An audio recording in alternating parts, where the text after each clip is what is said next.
Okay, so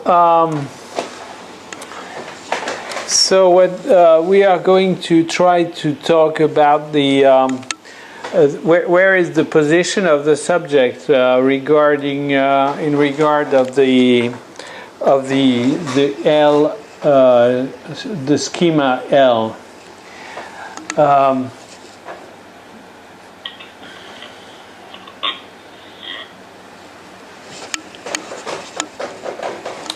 It's not very okay.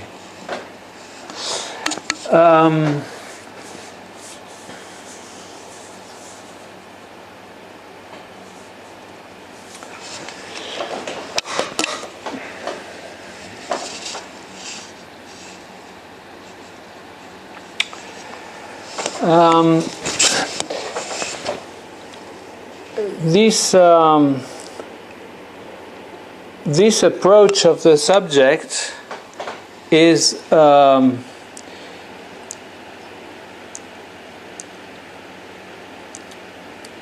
bit different of the with the approach of the subject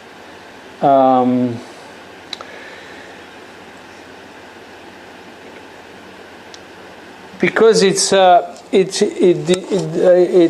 depicts a particular subject, which is the one which is during the session of psychoanalysis.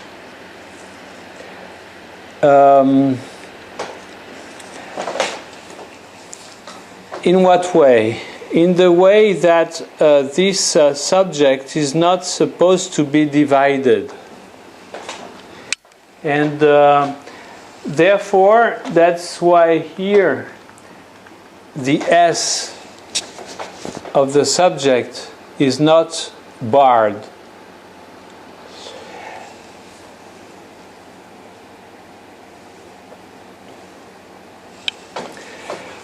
In the relationship between the analyst and the analysand,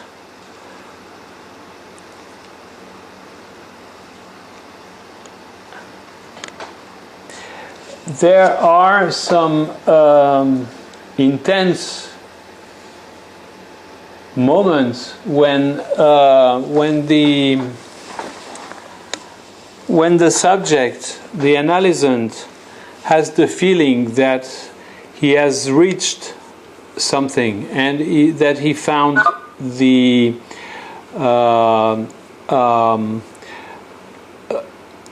a very true way to talk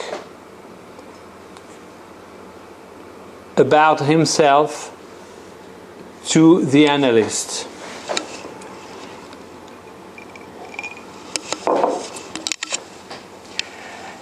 In this way, in this particular moments, there is something that comes from the other to the subject,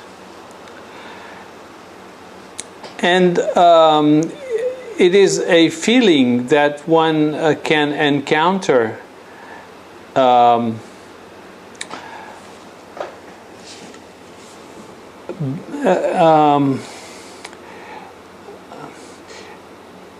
by having the feeling that the analysand is in a very true moment of discourse, and this usually leaves the impression that something has been grabbed, and it is this very vanishing moment when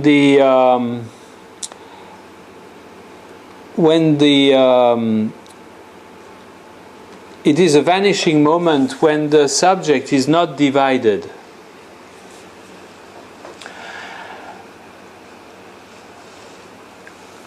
What is brought in the session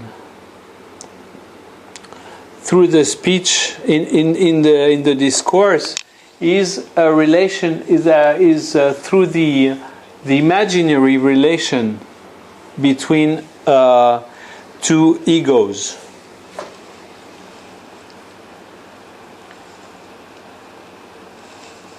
The other, the little other, and I, and my ego, me myself.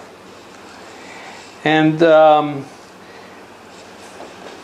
but there, nonetheless, there is the possibility that sometimes there is a path, a very vanishing path from the other to the subject of the unconscious.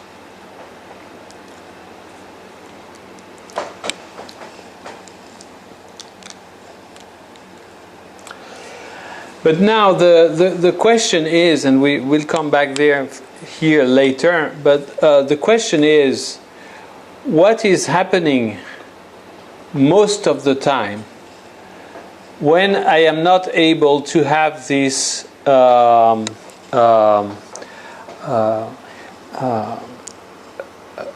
field discourse?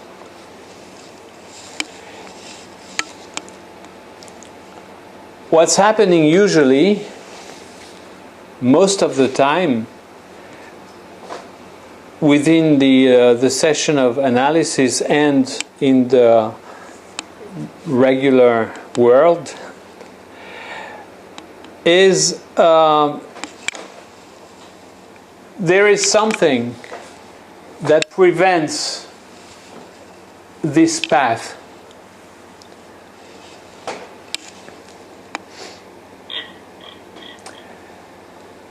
In the way that this line is not a single line.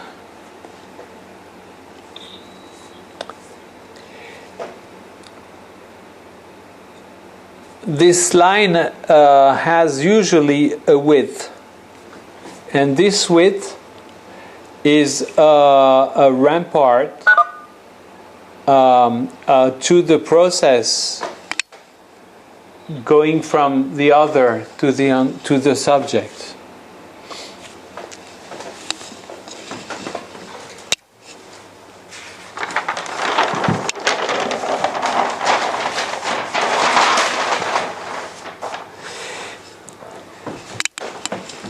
Can you see it? Yes, you can see it. And this is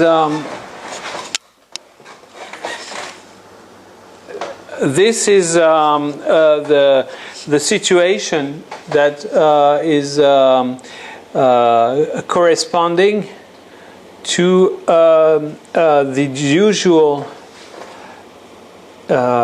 functioning of the discourse. Here, one is called Lacan called it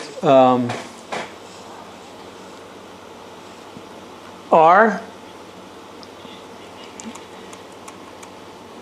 and the other he called it F.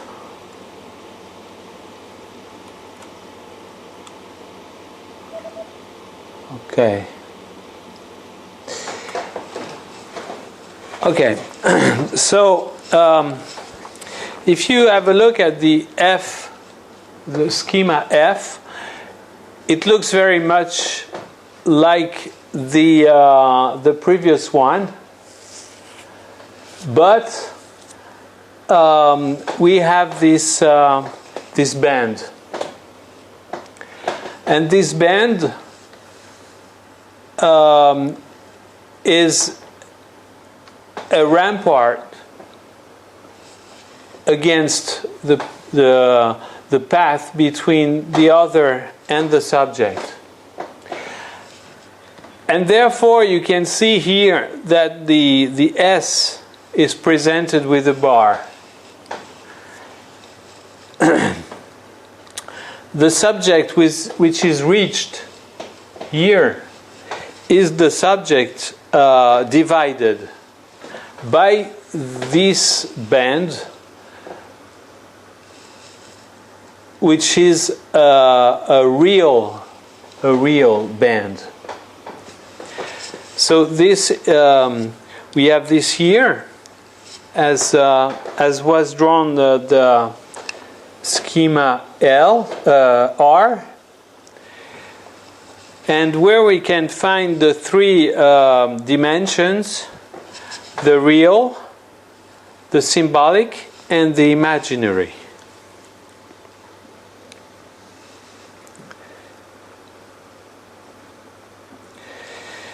And we have this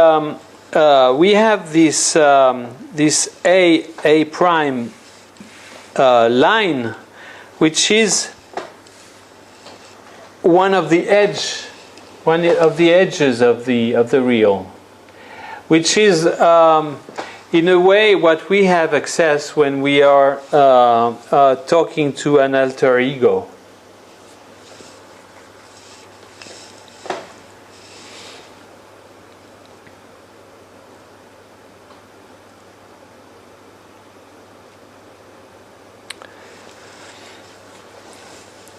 I think that's how I did understand this, is that there is a functional difference between this subject and the subject of the schema L.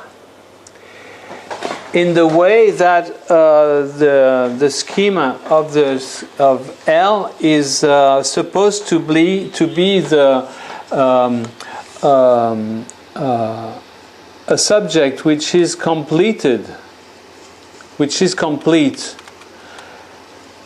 in the course of an analytic session.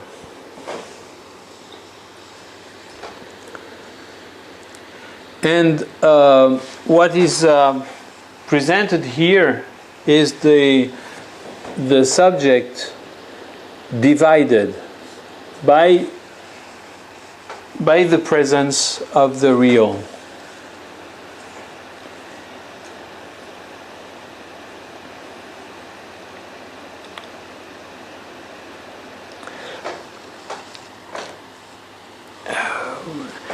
I can add that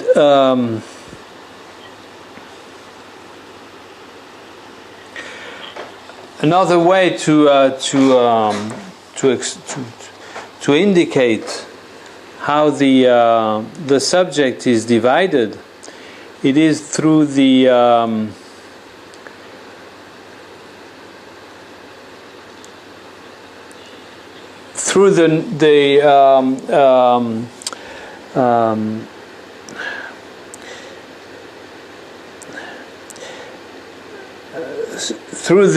primary repression process. If you take again this Freud's example on the Fort Da game, what is lost is the reality of the infant's desire. This desire of the presence of the mother is repressed. It leads to a fundamental division in the subject, and of course the gain is the acquisition of language.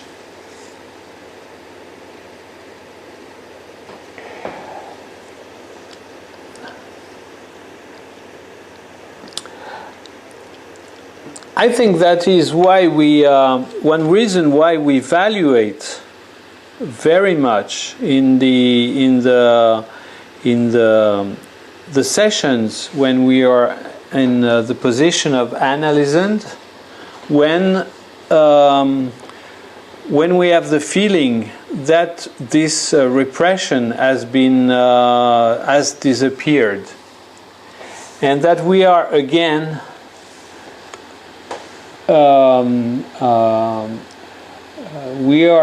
in the position of being the subject which is again complete.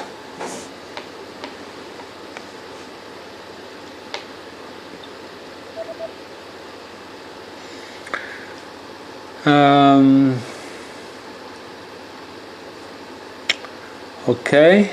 Do you have some questions so far? Well, my first comment is that it's like the first time when I hear that the subject is divided by the presence of the real. It's a bit, so can you kind of return how the real really arises as this dividing line between when the communication along the unconscious line is trying to go across the rampart of the imaginary.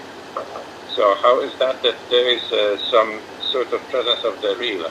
I really don't see it.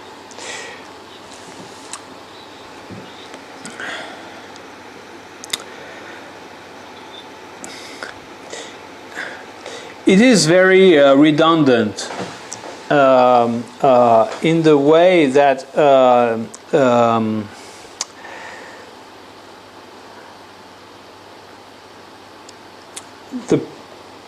for this infant, the presence and absence of the mother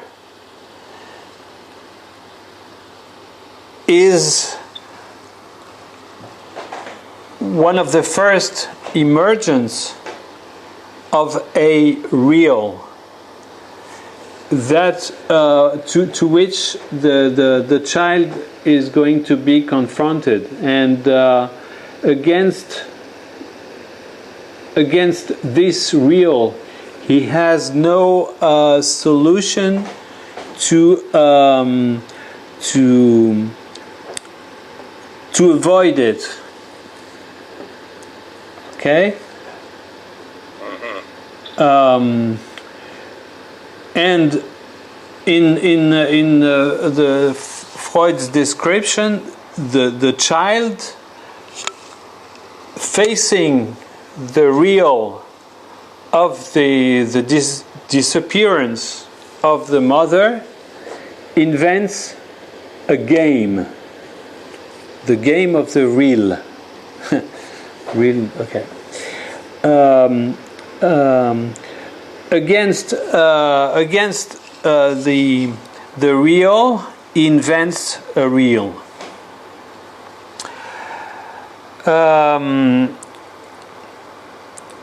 And this leads to a repression, because as in the way that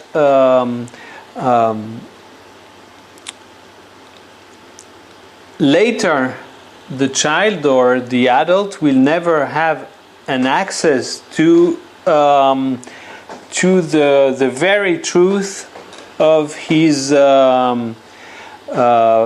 former and fundamental desire to have his mother with him. So you have here one first occurrence of the real, and you can see there that the real is dividing the subject. It is the only solution for him in this description is to invent a game and to invent a pair of words. So you see there is a strong and radical connection between the subject and the real. And if you take the example of the cases of autistic children or psychotic children,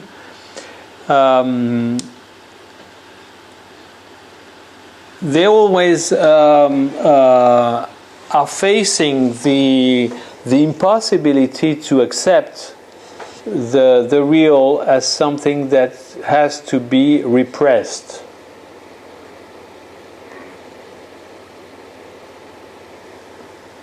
Maybe a way to think about it is to use the old vampire movies, where you're looking for the reflection of the vampire in the mirror, which is never there. Something should be there that isn't.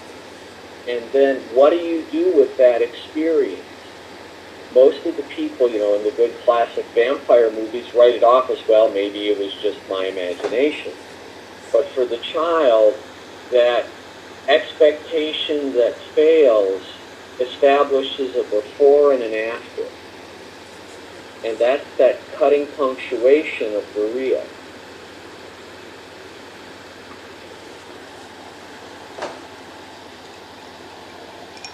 Well, okay, thank you. That's a good statement here, especially about this whole thing of disappearance of the real that is being covered up by the game. That's to me, I take this as the repression of the fact of the lack. That the real there is something that is going to be missing in the real, and in order to handle that, the game is invented, which leads to the symbolization later on. But that's how I take it. So. But there's also the contradictory nature of the real, because the real is always already there in the same place, while it's also completely ephemeral and always missing. So you have this immediate conjunction of opposites, like a Klein bottle. Where's the inside and the outside of a Klein bottle? They're the same. And that's the nature of the real. It's there and it's not there. Mm-hmm.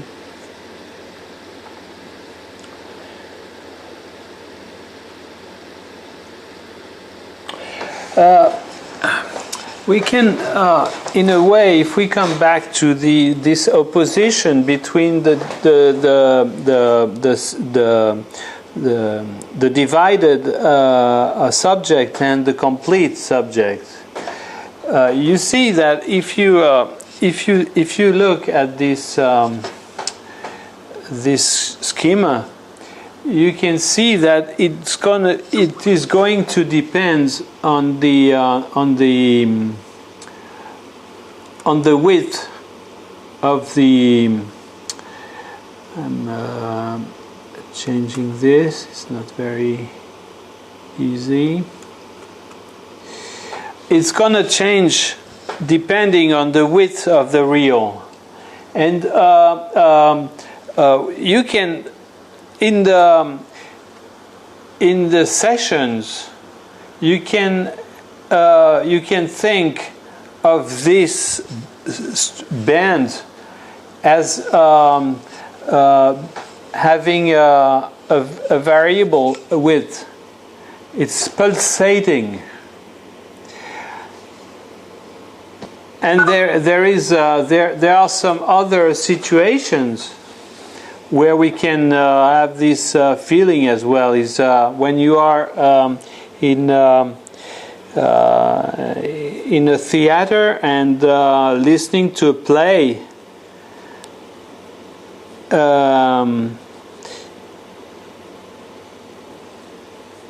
When you start to be extremely moved by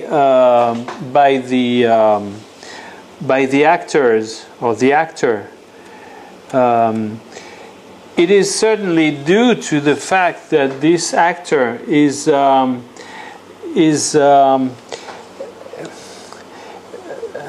way he is talking to you is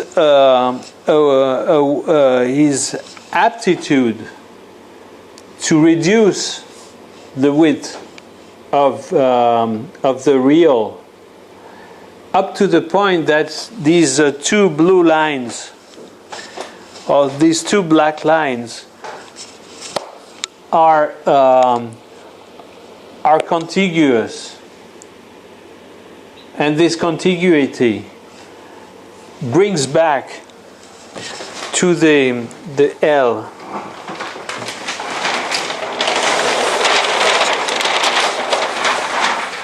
This contiguity brings us back to here, and we can think of this this line as a line,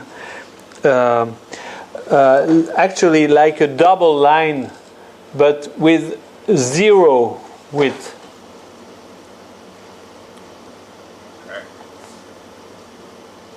That comes back to the times you've talked about the pulsation of the punch in the phantasm, where there is the opening and there's the distance, and then the closing, and there's the contiguity again, which would then be, in that moment of closing, there's actually an opportunity for something of the unconscious to come to the subject.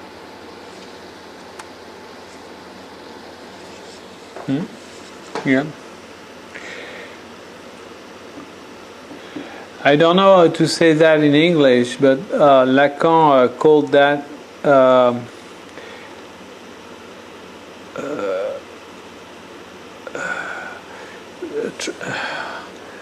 on pourrait dire la traversée du fantasme. The crossing through fantasy. Traversal of the fantasy. Oh yeah, of course, easier. Transversal. Yeah, transversal. Transversal of the fantasy. That's what we have here. This line is figuring the transversal of the fantasy, and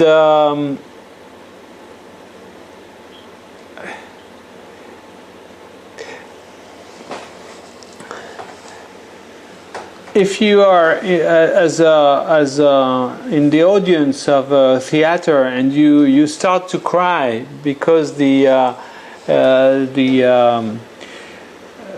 actor is talking to you of something very sad, and you start to cry, you can't believe. It's the easiest way to describe that. It says there is a transversal of the fantasy. It's his fantasies that reaches you in the audience.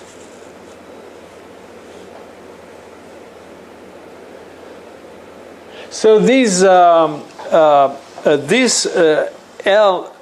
schema L is not that uncommon. It is actually, and I think I mentioned already that the heroin addicts use heroin to perpetuate this transversal.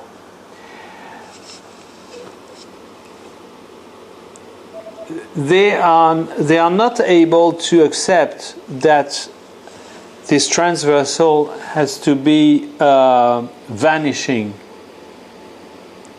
It is comes and goes.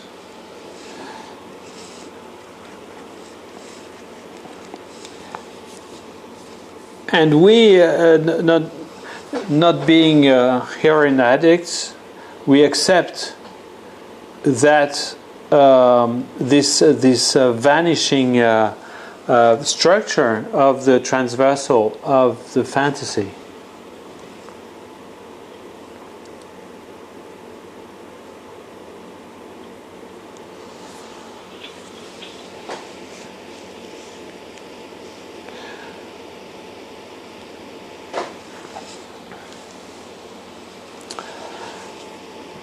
Okay.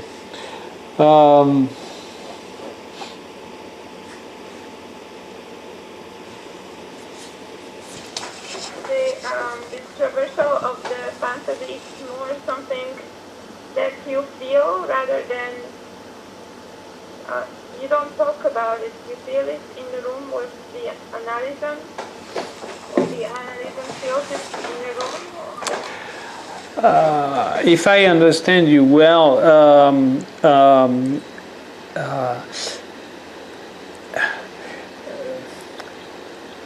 the question is, if I understand you well, is who feels that? Is it the analysant or the analyst?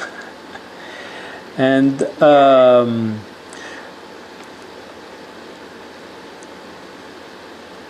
I would say usually it's both.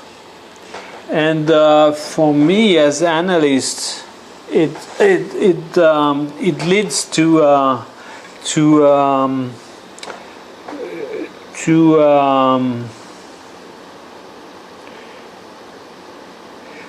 some kind of interpretation where I would say yes, this is the point. You see. I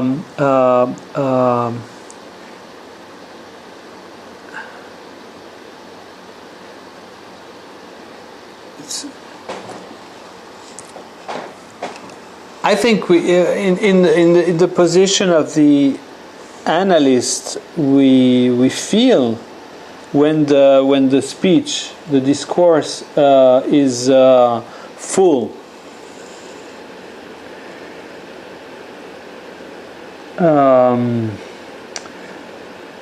And maybe, and that's what I said, it was some kind of interpretation. It's because sometimes it is the analyst who feels it before the analysant. Because for the analysant it can be emerge into a flow of discourse, and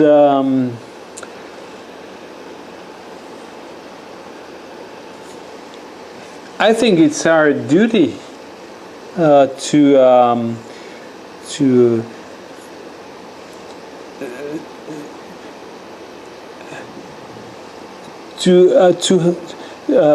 have some kind of, I would say, Bejahung in German, affirmative action at that time, and it is through this affirmative action in the process of these specific interpretations that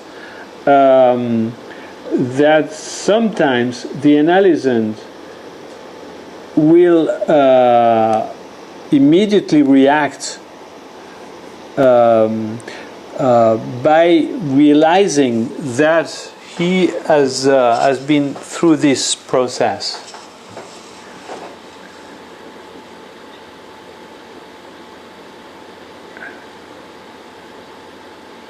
So you first, there is first affect, and then you speak to it, you make an interpretation. What you say? So first you feel it as the analyst, and then you speak to it by making an interpretation when that moment comes.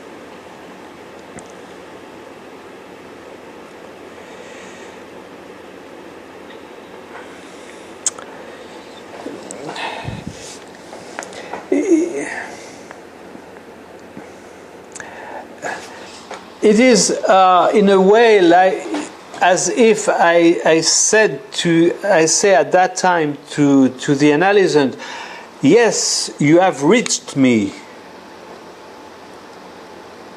Yes, you have talked to me about you. Yes, you see, and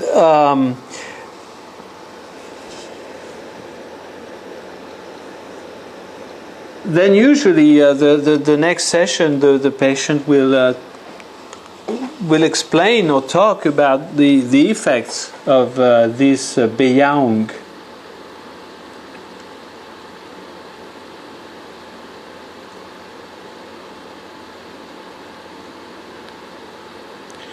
Usually, if I remember what I'm doing, it's usually that most of the time it doesn't go further, or it's more explanatory, explicit than to say yes.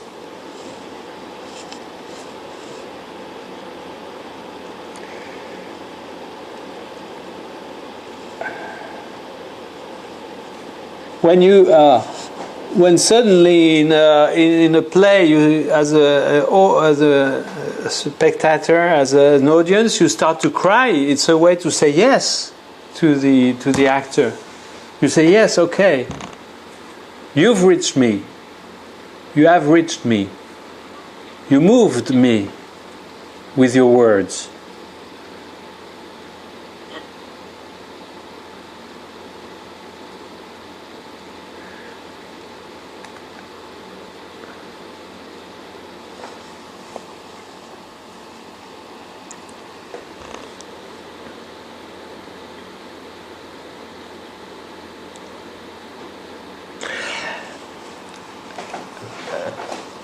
In some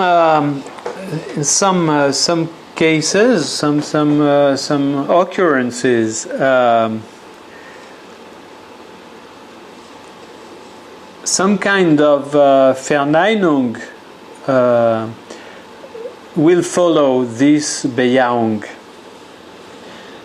Some kind of denegation will follow this yes saying.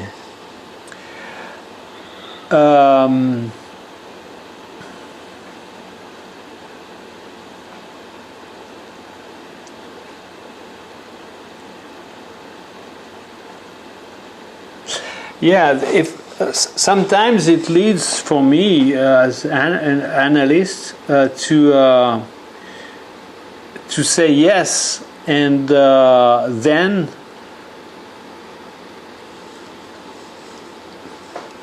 to indicate something that can be used as a shift.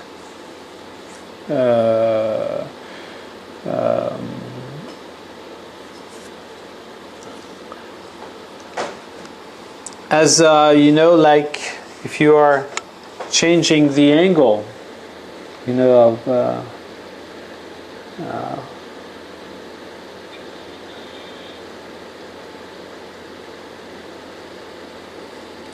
and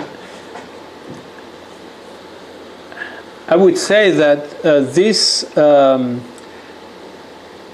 gives its value to the interpretation.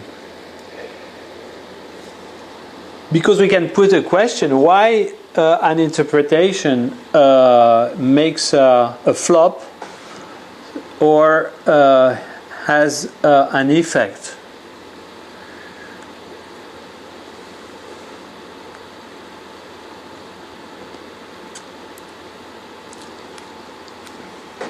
Maybe it can be due to this double process of Beyang and Verneinung, denegation after. Beyang can only occur when we are in this situation with the width of the real being a rampart between the analysand and the analyst. There is no opportunity to make an interpretation. Maybe there is, but I don't see it now.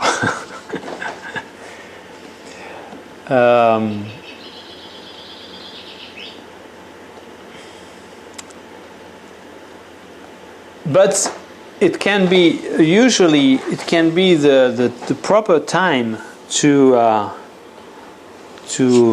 indicate that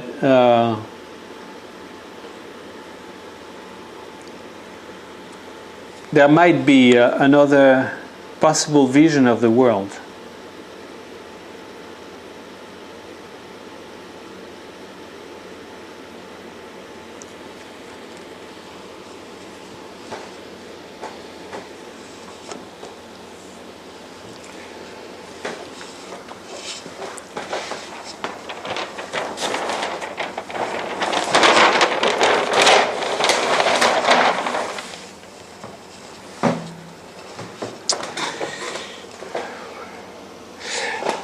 Okay.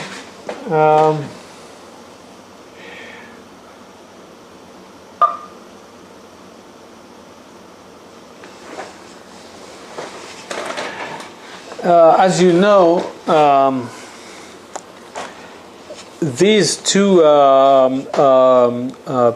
presentations of the L and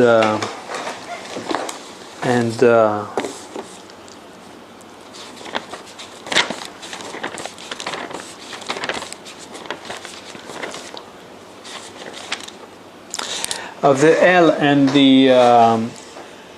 the F schema can be drawn on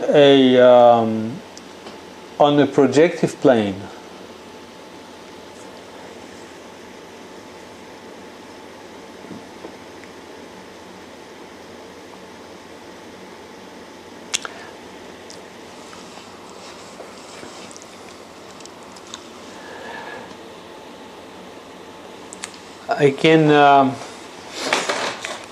I can draw that for you.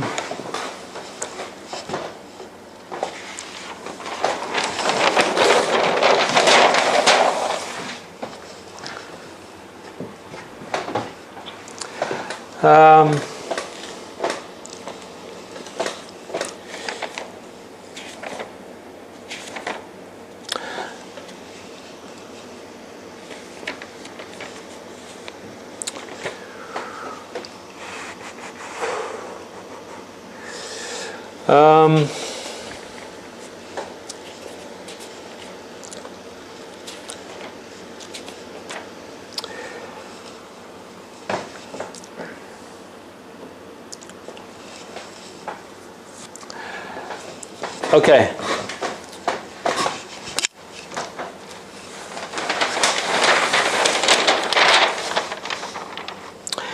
If we now you don't see it. If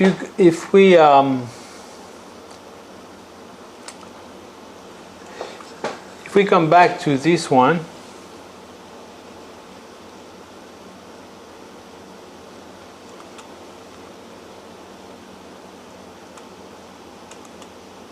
okay, if we come back to this one, you can I presume you can understand that we can join this side with this side by keeping in mind that we have to join the big I, the capital I with the small I, and the capital M with the small m. Okay? If we join these two like this, it's going to build a Möbius strip. Okay? Do you agree with this? And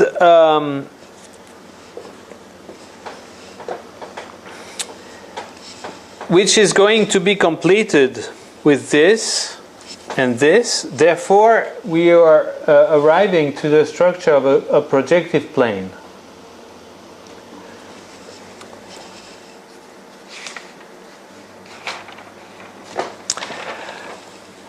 So, if we follow the presentation Lacan made of a projective plane, which is not the simplest, as you know, it goes like this.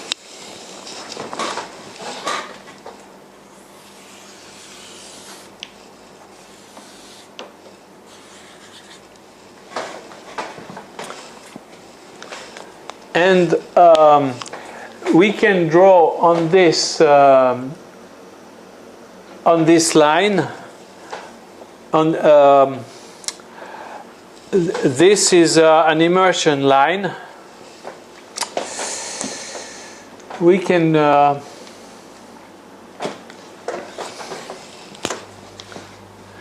the real is going to look like this.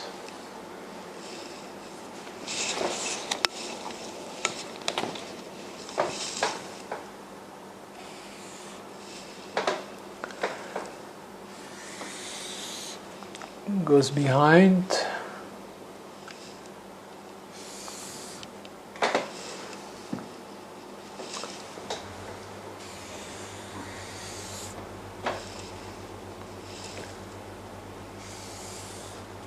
And there it goes like this. Yes, that's right.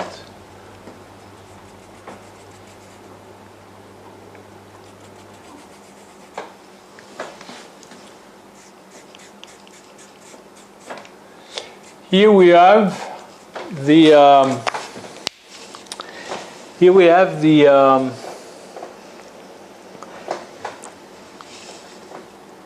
real as it appears in the previous drawing schema, and there the rest. So here we have the real.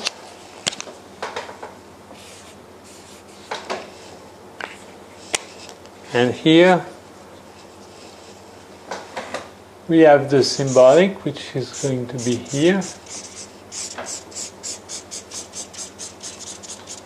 And on the other side, we have imaginary.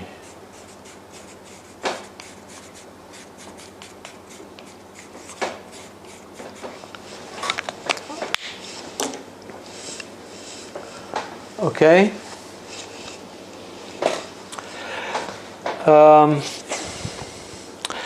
Then the idea is to draw on this cross cap, to draw these lines.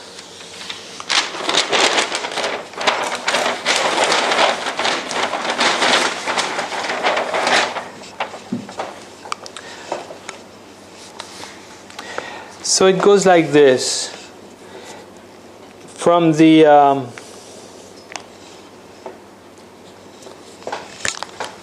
oh, ça va devenir un peu merdique, hein?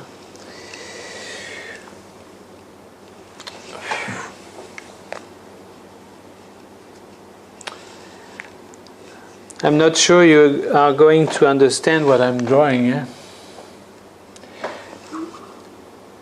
Oh, I'm gonna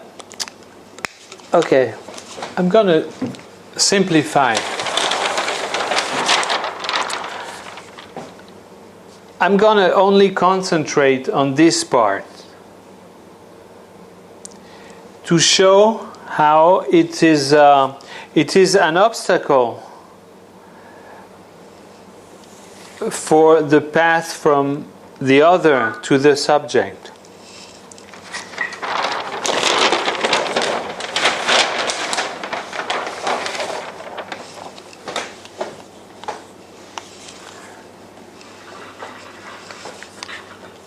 We are here behind, coming like this.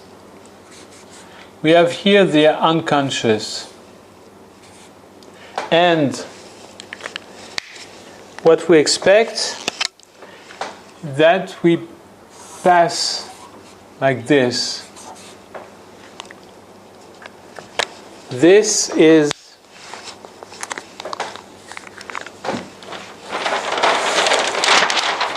This is what we have here, and you can see that there is an obstacle in this path. And now if we come to the structure of the L schema L, then this Möbius band is reduced to a single line. The line with no points, as Lacan called it.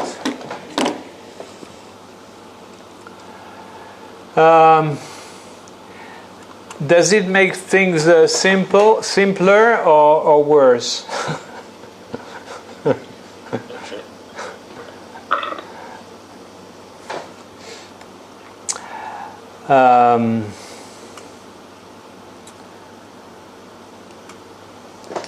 Okay. Do you have any comments or questions? Because I'm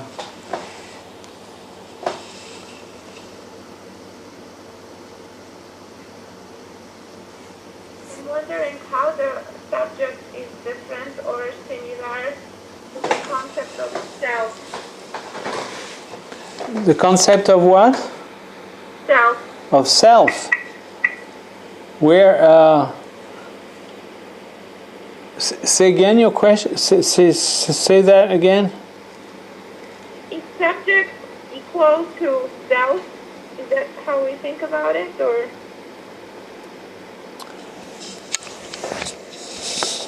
I didn't get the question. I'm sorry. She's asking if the subject is equivalent to the concept of self. Oh, I mean, okay. It's a Jungian concept. Okay, I got it.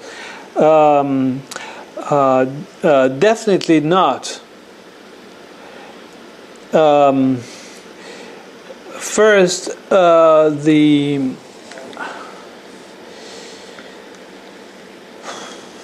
self.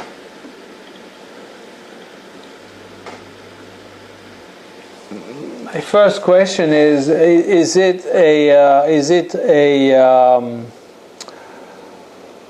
a psychoanalytic concept?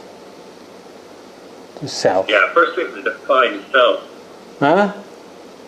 What? First we need to know the definition of self. Yeah.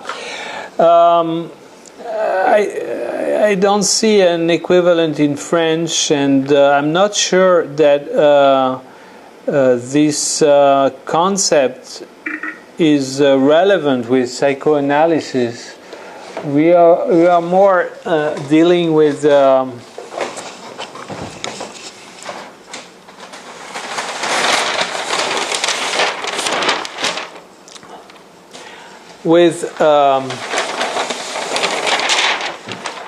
instances of other, ego, and subject, but I don't see the self. By saying just self, it does not necessarily apply another entity, and so to talk about the subject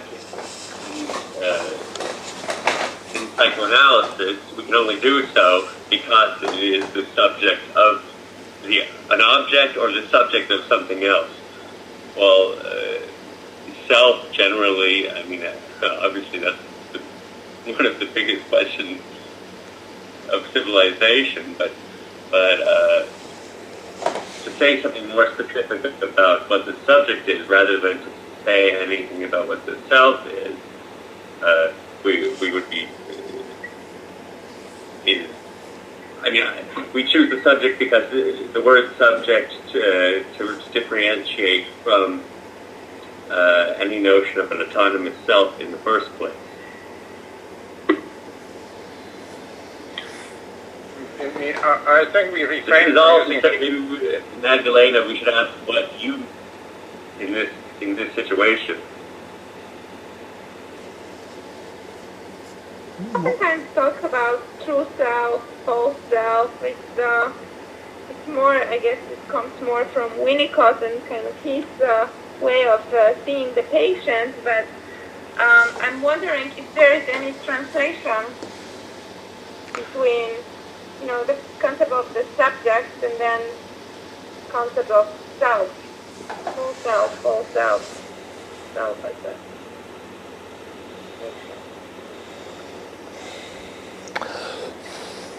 it seems to me to be in contradiction with the notion of subject,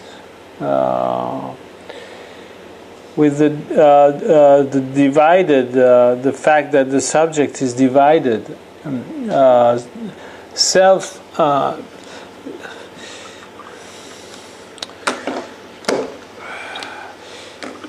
It has maybe something to do with what we individual, the person.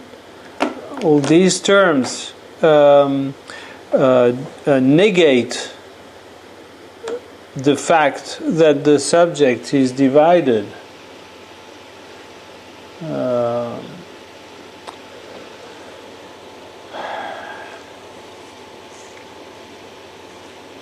Yeah, I think the self is a big thing in the Jungian theory, and there is a book, I'm just looking at it, The Undiscovered Self, and I think Jung is very big on integration of the subject into the self. And as far as Lacan is concerned, I think the subject is always suffering from a lack. It's never integrated, so I think it's a rather very odd concept in Lacanian view of the subject. Yeah, I agree. In place of integration. And he postulates integration, Jung does. And then describes how this happens by various building blocks, and he gives like 4 steps, I think, to construct the self.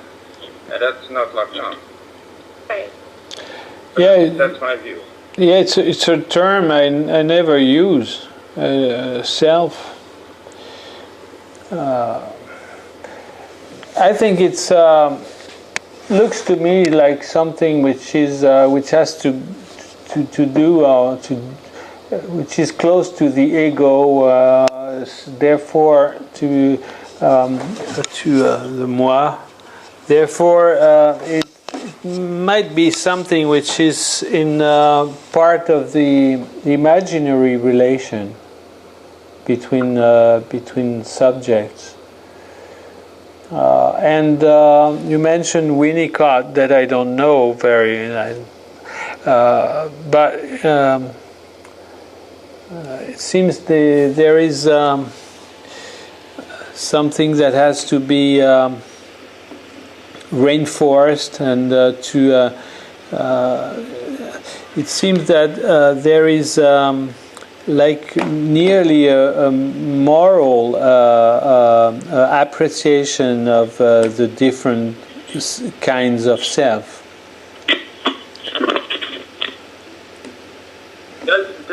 Magdalena, does not Winnicott have the idea that self can be broken, that there's some sort of wrong self or false self?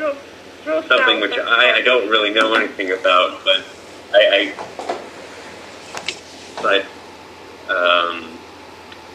sounds, almost like a question of being in this Heideggerian sense, whether one is being or something which is infringed by others or society, which he would say is sort of inauthentic being.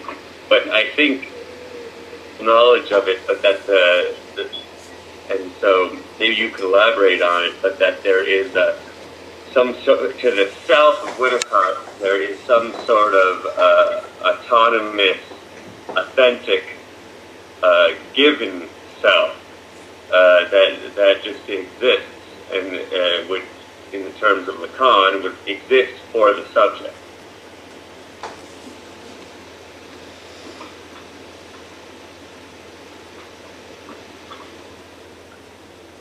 He talks about true self and false self. Yeah. I guess John can say more to that. I mean, working with adolescents, I guess we do conceptualize a lot. I mean, in terms of true self and false self. And I was just wondering if there is any correlation between the concept of subject in Lacanian analysis and then the concept of true self, false self. Look, Magdalena, when do you think you need these concepts to deal with an adolescent?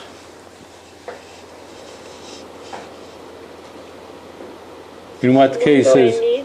Yeah, you mentioned the true self, false self. When do you have the feeling that these concepts help you to work with adolescents? Well, oftentimes they do things that their parents want them to do, and they don't want it to do, or they are thinking about their future careers in terms of what their family expects them, and I don't know, or peers, what they expect from them.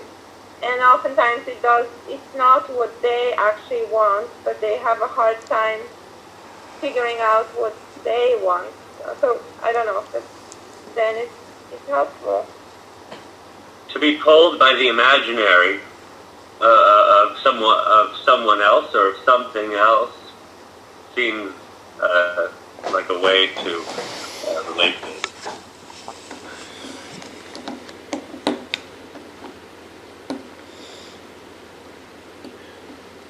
I would think of it more in terms of degrees of alienation versus degrees of separation. And that the notion for me of what's spoken of in object relations theory as the self, especially the way Kohut and Kernberg have used it, sounds as if there is something of the individual that pre-exists their immersion in language in some way. And I don't know what an individual would be before language. I would question the experience in terms of consonance or dissonance with one's desire. And for a lot of teenagers, they face several conflicts. First off, what do they desire? Is their desire consonant with their family values or dissonant with their family values? Is their desire consonant or dissonant with their culture at large? And how do they find a way to negotiate and adumbrate that and come to some understanding of what might be a desire for them, that's from them? But that still has to be enunciated in language in some way and put into play. So there will always be this inexpressible gap between what can be said and what is desired. And in a certain sense, that Lacan speaks of that in terms of metonymy. It's not this. It might be the next thing. Let's try that. Well, that was better, but not quite. It's kind of the Goldilocks problem. Things are either too far in one extreme or the other, but you never find something that's just right. And to borrow, Shel Silverstein's book, The Missing Piece, you never want to find the just right, because then you stop existing.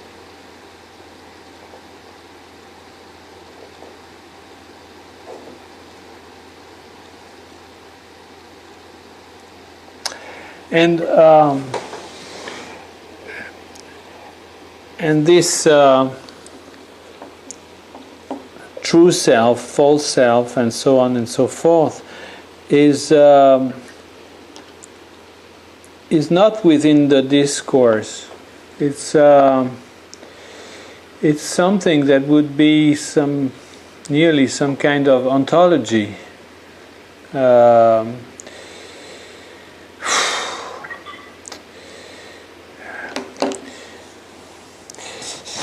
It doesn't seem to be in the path of the symbolic relationship between the analyst and the analysand. And who is going to say whether it's a false or a true self? It's going to be it's not going to be the adolescent. Is not going to say, "Oh, I think myself is true or myself is false." It's going to be the analyst or so-called analyst who is going to decide when commenting the case,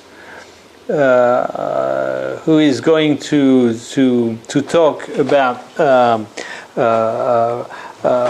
true or false self or whatever self, and therefore it's a case when again the analyst is in a position, thinks he's in a position of knowledge,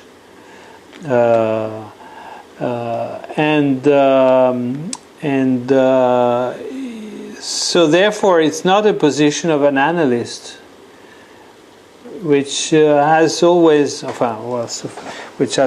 to be in the position of the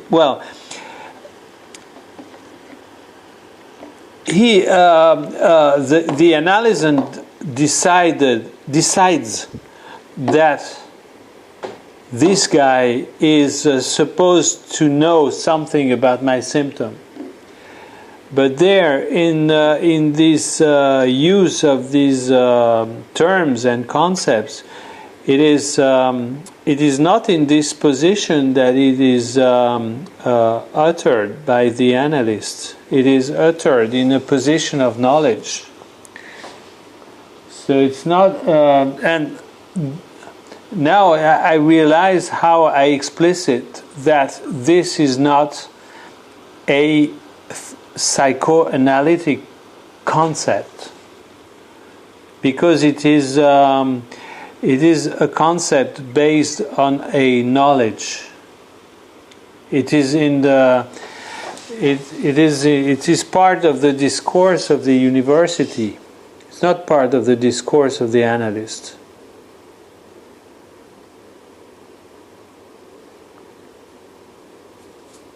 Maybe another way to think it is that the term or the concept of self was a way, in some way, to bring in the notion of soul,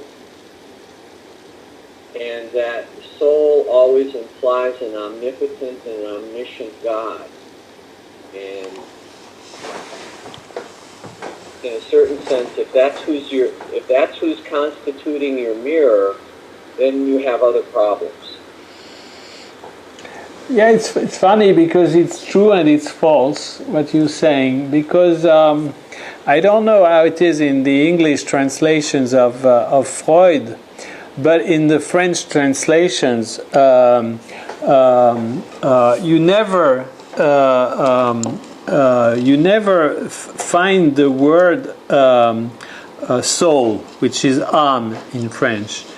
Although in German, Freud uses the term Seele very often, and Seele gives soul in English, and he does not connect that to the notion of God. It's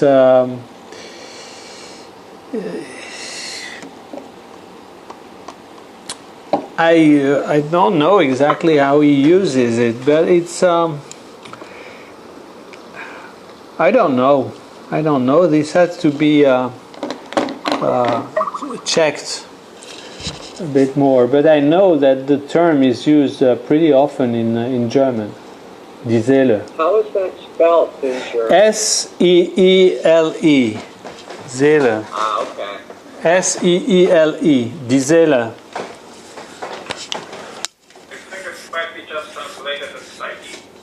Yeah, they probably. What do you say? That's the old Greek word for soul. I mean, psyche always, I think, it means soul. That's how people would interpret this. Yeah. About the Greek origin of the term for psychology. Yeah, that can be. That can be. Yeah. But go ahead, Magdalena. No, so I'm just a little bit confused, and I'm wondering who then shows up for analysis. Oh, the subject, the soul, the self. say again. I think it's. Say again, please. I'm just wondering then, who shows up for analysis? Is it the subject, the soul, the psyche, the self? The one who suffers. What's that? Who shows up is the one who suffers. It's not clear which chair they're sitting in at any given point in time.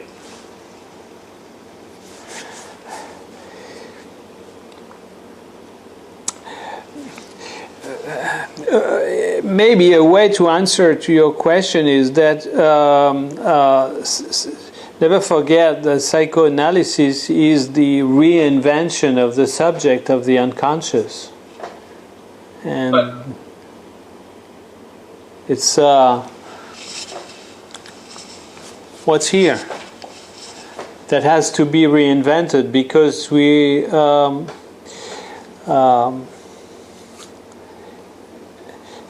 due to our fundamental alienation,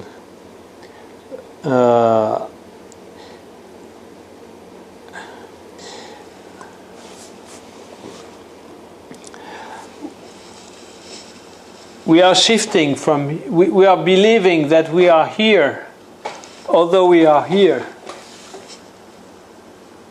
You see?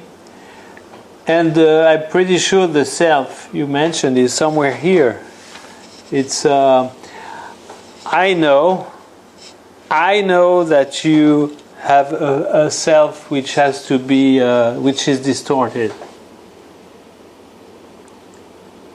There's a wonderful novel by Brad Easton Ellis called Lunar Park, where he writes it in first person.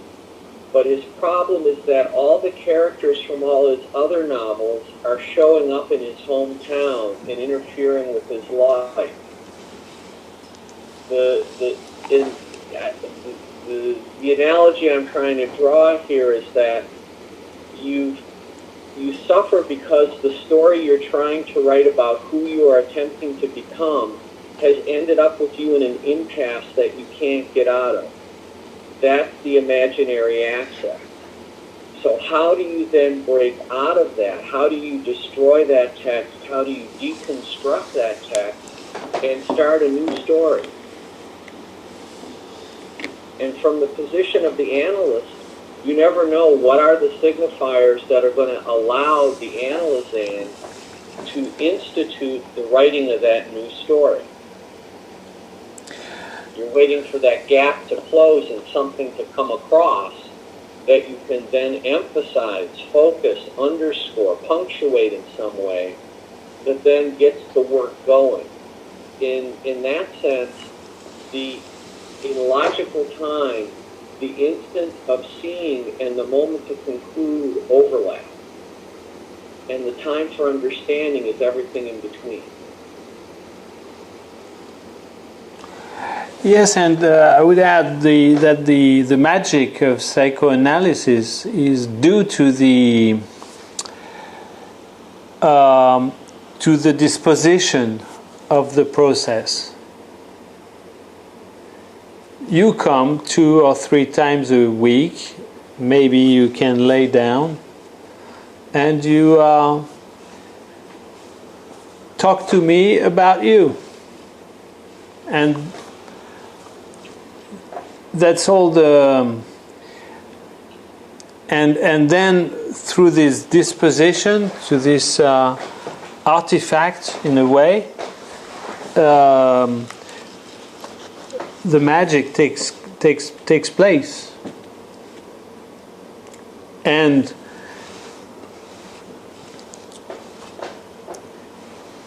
the subject is able to reinvent the complete subject.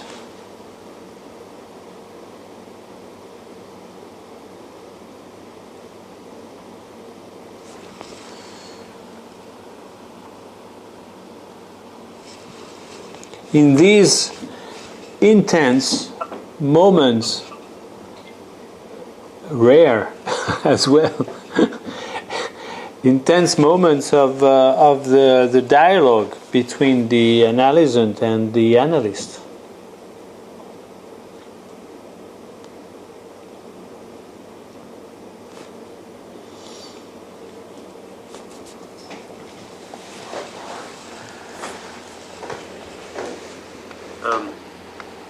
I think we can safely say that, I don't know, but I think we can say that the analysand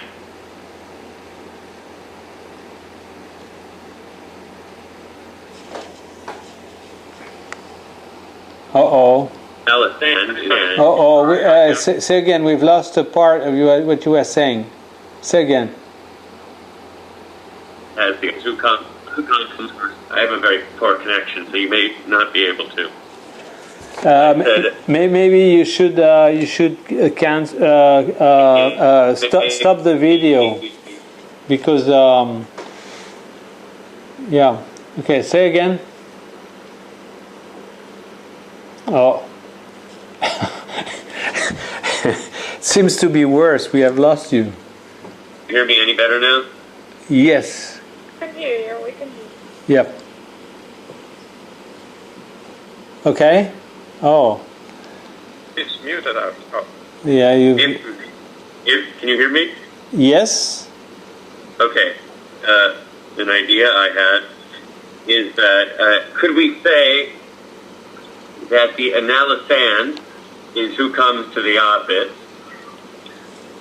and the analysand is one of the subjects whose unconscious we speak of, and usually we are speaking of the unconscious of the subject.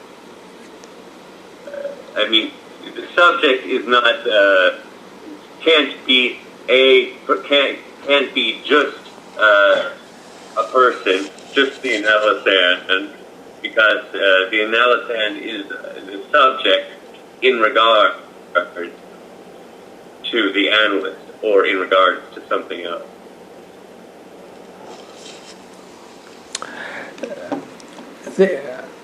I think it's important. I don't know if it's an answer and if it was really a question, but we have to be aware, I think, of the fact that there are always four instances in the analyst's office.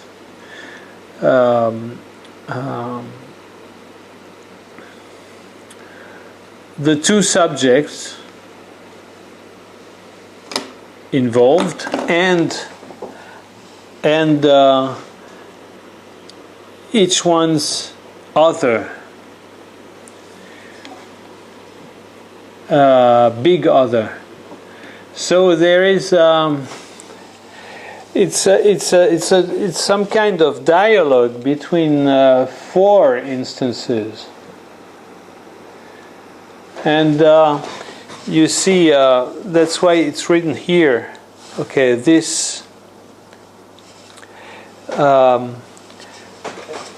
and when this line is not an obstacle,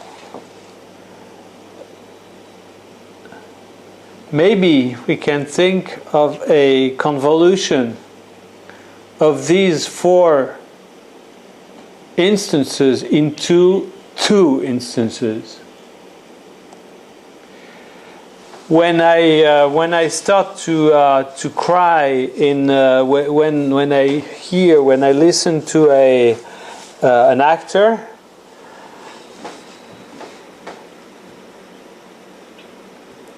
again we are not four.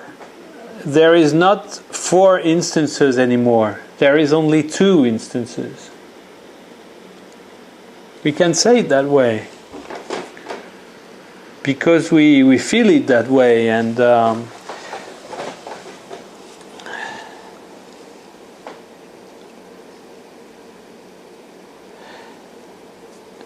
because I what makes me cry, it's due to the fact that this actor is talking to me from the place of the character he occupies.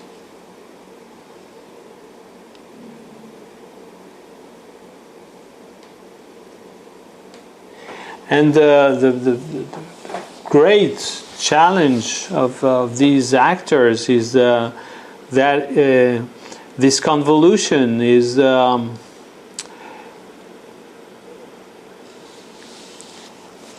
the ability to reduce, although if there is 500 people in the audience, to reduce the dialogue from one to one. And this comes to the other part I put down in the chart of the school, is that there is this is an important part of the work of the analysand, is to increase the number of the person is talking to.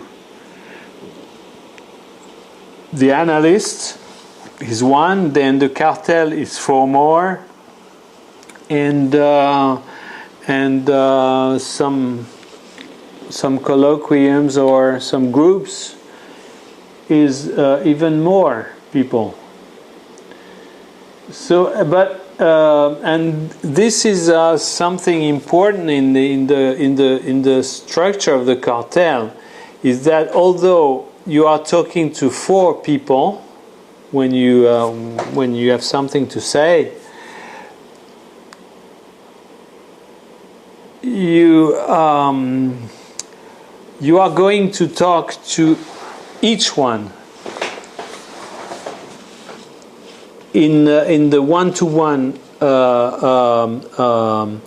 dialogue, but a one-to-one dialogue knowing that the 3 others are listening.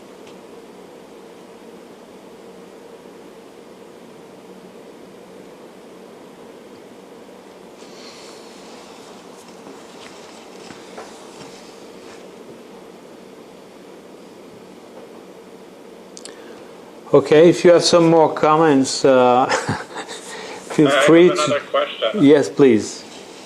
The other time we talked about schema L and Bruno was here, and I kind of quickly asked about what's the nature of the interaction on the top of the schema L between the subject, unbarred subject, and the A, and he said angoisse. What's that? Angoisse about what? Oh, are you there, Thomas?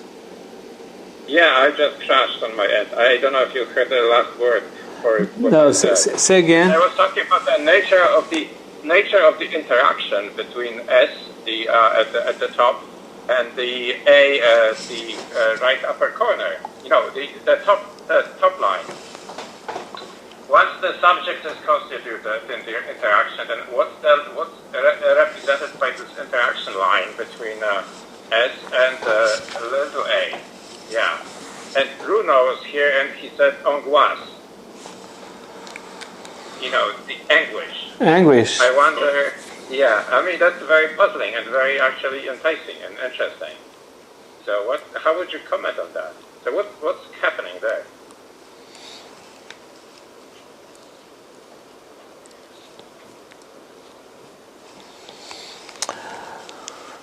I don't know. I would say that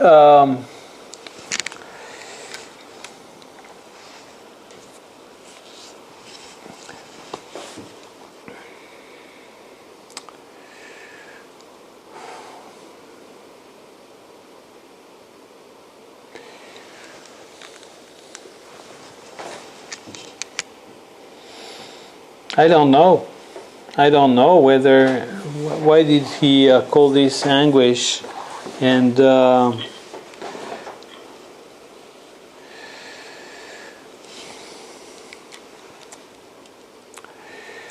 does it figure the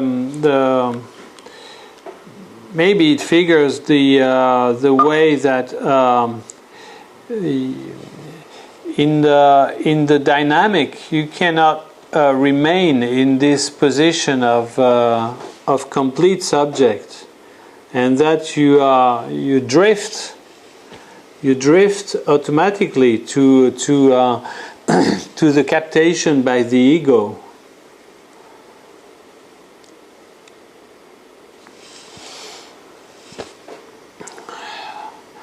Or maybe it's a bit smarter to say that maybe this could be in the process of the interpretation.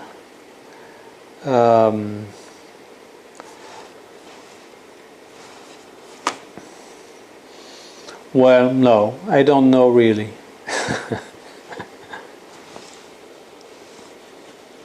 But I don't see why he put anguish here. I don't know.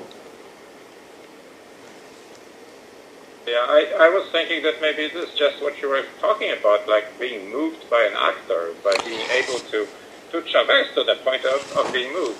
Yeah. So I mean, that's not just anguish, but a sort of emotional state, being moved, and whatever that is. I mean, within the real of the self. I'm sorry to use the term. Yeah. I would think of it in terms of something in the enunciating causes or results in a resonance. And it's that resonance that closes the gap. It's not necessarily in what is said, but in the process of its being said, that in some way it causes the signifiers of the listener's unconscious to start to vibrate themselves. It's a very imprecise and weird way of putting it. Yeah, there is something intangible that may not even be there. That we are trying to designate. That may be the issue.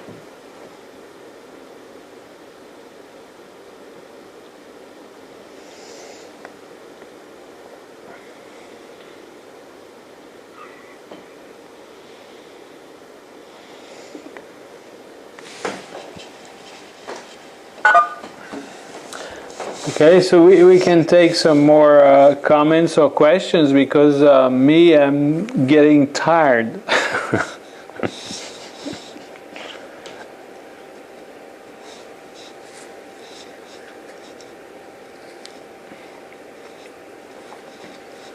Okay, so do we stop here?